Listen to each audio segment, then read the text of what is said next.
Kids, come here. I want to tell you a story about how I met your mother. Yeah. You know, she's from the Dominican Republic. Don't you mean the Dominican Republic? No, I mean Dominican because she is that fine. Just shut up and listen. It goes like this. The day the Dominican dimes disappeared, I was sitting in the park by myself with the beer, and I almost came to tears, for it was my greatest fear. Life wasn't worth living if I couldn't have them here. It was a dark day, or should I say a dark night, when that hourglass figure started to take flight. I was in the park, right, about 50 blocks away, so it's needless to say that the culprits got away. But as they flew away in that funny looking ship, I immediately missed those perfect shaped hips and those soft full lips I would never get to kiss. Miss Cocoa complexion, no hopes for erection. All summer long, the best thing that God ever put into a thong was now gone.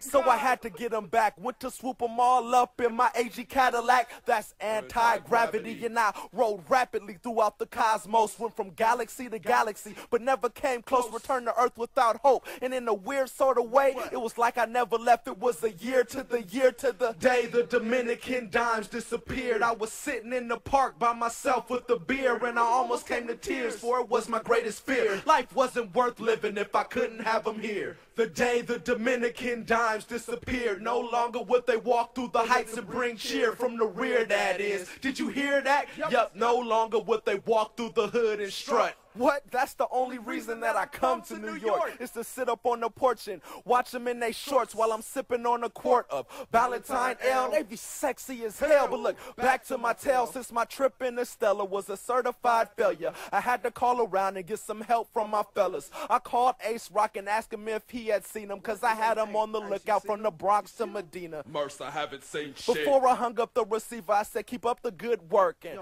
thanks for the favor. He asked if I could pay him, cause man, this is labor. Next I called the saver, the uptown Jesus. I said, slug to hit the heights, and they stole all the hotties. He said, I might just feel somebody. I said, man, I feel you, and I will do anything it takes to bring back these uptown queens. The day the Dominican dimes disappeared, I was sitting by myself in the park with the beer, and I almost came to tears, for it was my greatest fear. Life wasn't worth living if I couldn't have them here. The day the Dominican dimes disappeared, no longer would they walk through the heights and bring cheer from the rear, that is. Did you hear that? Yup, no longer would they walk with them big ass.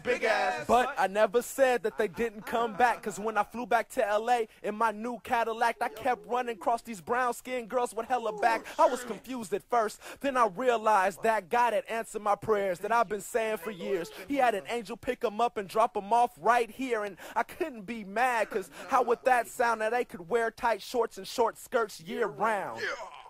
Fucking A, yeah.